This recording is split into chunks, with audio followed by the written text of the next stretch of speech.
Redacted noted Trump continuously stated the name Jeffrey while on the phone and made references to, quote, abusing some girl, unquote. Redacted immediately, or redacted demeanor, went, quote, stone cold, unquote, as redacted stated, quote, he raped me. Redacted said, what? As redacted replied, Donald J. Trump had raped her along with Jeffrey Epstein, unquote. You could help build the only independent news outlet always on the ground with the people for as low as 16 cents a day. Corporate media, they've been lying to us for years, and you're going straight to the people. Flint, Michigan. Brooklyn, New York. Government sending one more you to the residents of Chicago. We need as many independent voices as possible, and that's why what you guys do is so fucking important. Covering what the corporate media covers up. I'm JT Siskowski for Status Coup. Before we dive into some of these very shocking allegations, I want to stress something. None of this proves that the president slept with underage girls. All they are is allegations, some of which have some questionable timing surrounding them, but we'll get into that. Let's start with the first document I want to highlight is one that is allegedly a letter that Jeffrey Epstein sent to Larry Nasser being the longtime doctor for the U.S. gymnastics team, who was also a serial child predator. This is that letter. You can see it here. This was called out by Kyle Griffin, who is a producer over at MS Now. This letter, which was allegedly sent, or at least purports to be sent from Jeffrey Epstein to Larry Nasser, says, Dear LN, as you know by now, I have taken the short road, quote unquote, home. That's a reference to Epstein's suicide. Good luck, exclamation point. We shared one thing, ...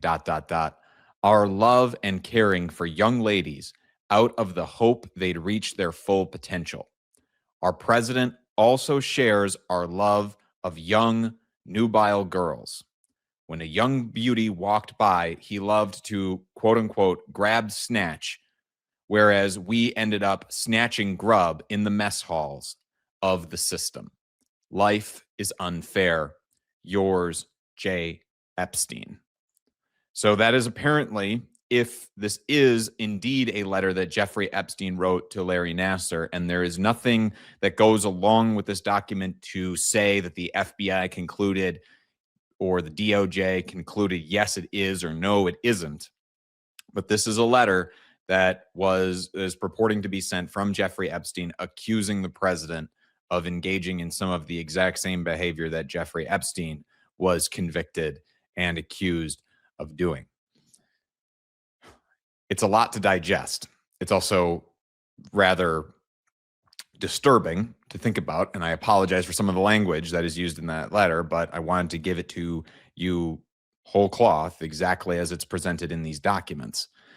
This one is the most shocking to me personally out of all of the revelations that we have seen so far come out of these 30,000 pages, that a convicted sex offender is alleging, and former friend of the president is alleging that the president, Donald Trump, engaged in some of the same activity. But this is not the only allegation that's made in these documents. Let's get into this next one here. This is a report taken by the FBI. I want to start by noting the date here in the upper right-hand corner. This is taken on October 27th, 2020, which is just a few days before the presidential election of 2020, where Joe Biden defeated Donald Trump. So the timing of this allegation is directly before that election. It's not to say that this is not true, but just keep in mind, this is an unsubstantiated allegation. This is a 3-page document. I'll skip some of it only to note that there is it seems to be a man. There's a lot of redactions here, so trying to keep straight exactly who's talking is a little difficult. But it seems like a man is talking to a woman who had some close associations to, it seems like, Donald Trump and Jeffrey Epstein. Specifically, this man is apparently a limo driver. So Redacted asked Redacted about his time driving a limousine for 2 years in the Dallas-Fort Worth area. During Redacted time as a driver, he met Donald Trump. Redacted noted he picked the president up in 1995 and took him to the DFW airport. Redacted reported some of the things President Trump had spoken about during the ride while on his cell phone were very concerning. Redacted reported he was a few seconds from pulling the limousine over on the median and within a few seconds of pulling him out of the car and hurting him due to some of the things he was saying, as caller chose not to. Redacted noted Trump continuously stated the name Jeffrey while on the phone and made references to, quote, abusing some girl, unquote. Redacted was unsure who he was talking to nor who he was referencing. As Redacted talked about his time meeting Donald Trump, Redacted, and this is one of the girls referenced earlier in this document who he's talking to, Redacted immediately, or Redacted demeanor went, quote, stone cold, unquote, as Redacted stated, quote, he raped me. Redacted said, what? As Redacted replied, Donald J. Trump had raped her along with Jeffrey Epstein, unquote. Redacted noted some girl with a funny name, quote, took me into a fancy hotel or building. That's how it happened, unquote. And this letter goes on to note that, Redacted advised Redacted to call the police regarding the incident, but that the girl said, quote, I can't, they will kill me, unquote. And on Christmas Day, Redacted contacted another person, or contacted that person again, and she stated that she had, in fact, called the police about what they had talked about. Redacted told Redacted she had done good, but Redacted did not hear from her until several days later when Redacted reached out to Redacted stating Redacted was dead and noted she was found with her, quote unquote, head blown off in Kiefer, Oklahoma. Officers on the scene and Redacted stated there was no way this was a suicide, but the coroner ruled it was a suicide. So this is, again, something that I want to point out. So the allegations made in these documents, not necessarily true. I cannot stress that enough. The timing is a little suspicious, and it would bear further investigation. We would hope that more of these documents might shed some light, or the FBI might say something about what work it did to run down some of these leads to try and vest the public with a little bit more confidence in the safety of, or in the sanctity of, these investigations. I want to call out one more document here. This one is called out by Sarah Longwell from The Bulwark. It's another report given to the FBI in October of 2020, so that same time period. This one's from a few weeks earlier. This is relating a group of people who met and went to a party that was allegedly hosted by Ghislaine Maxwell. Villanueva, this is one of the people who went into this party, took Redacted inside. Villanueva told Redacted to stay close and not go into any of the rooms. Villanueva took Redacted to meet a man, and when Villanueva and Redacted approached him, he asked Villanueva if Redacted was cool. Redacted stated she was cool. Villanueva said, no, he means cool to have sex. Redacted, then the man said, no, he meant cocaine. Villanueva took Redacted back inside, and someone told the party that Donald Trump had invited them all to a party at Mar-a-Lago. Redacted told Villanueva she wanted to go, but Villanueva told Redacted it wasn't that kind of party. It was for prostitutes. So there you have an allegation that President Donald Trump is essentially running a prostitution ring out of Mar-a-Lago, or at least facilitating that kind of work. Again, this is just a report. This is not necessarily, verified fact. But again, this information coming out helps shed light on the shadowy world of the elites who are seemingly running and doing some pretty disgusting things if these allegations are to be believed. You have the Department of Justice, though, acting as President Donald Trump's personal lawyers here and not really maintaining that separation that is usually the norm in U.S.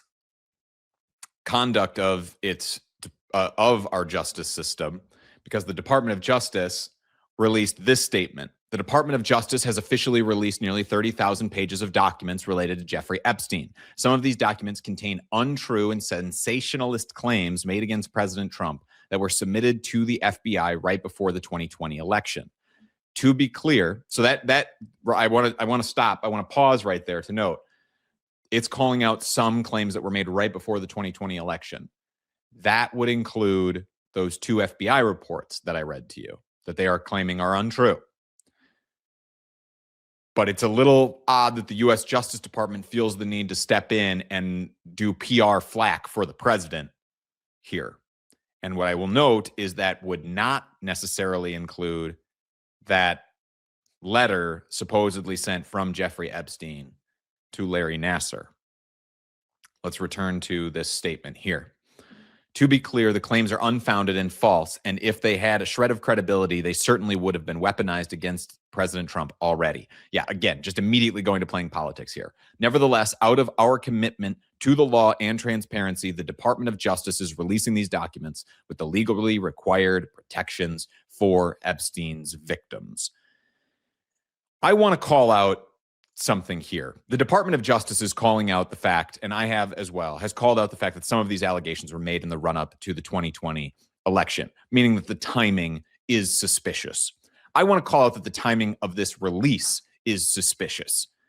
The law that was passed by Congress mandating that these documents be released, mandated that they be released several days ago. So the fact that the Department of Justice is still now releasing them now is already in violation of that law. But I want to point out the timing. This is the day before Christmas Eve. If you've ever worked in media, you're familiar with the idea of the Friday news dump.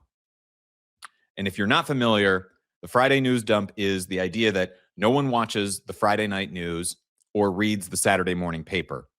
No one's consuming news on Friday night or Saturday because they're out, having fun with friends, etc. So you release all of your most damaging stories to the media on Friday evenings. That is the Friday night news dump. This is a very similar situation where right before a holiday, before an extended holiday, for a lot of people, their time off or their time away from the news will be extending from perhaps already today or yesterday even, or maybe even this past weekend, all the way through the weekend after New Year's Eve. So the timing of this release of information is in itself suspicious. The Department of Justice doesn't call any attention to that. Pay no mind that we are releasing all of these documents. We were fine to release all those documents that implicated other people a few days ago, back when people were paying more attention. Pay no attention to the fact that we are now releasing these documents right here on the eve of Christmas Eve. That should also raise suspicions and might merit some more transparency from the federal government on its motivations for doing so, and the Department of Justice running flack for the DOJ. But this is just a set of the documents that have come out. It's it's nearly 30,000 pages, as the Department of Justice noted. So there's likely going to be time to report and go meticulously through these. And we are still expecting more document releases on top of these. So if you're not, get subscribed so that you can continue to see all of our analysis and our reporting on these documents as they come out. And if you value a truly independent voice in all of this, we are not beholden to any corporate influence or any political influence, unlike a lot of media in this country. Please get subscribed. Go to statuscoup.com/join for as low as $5 a month. You help keep us a truly independent voice.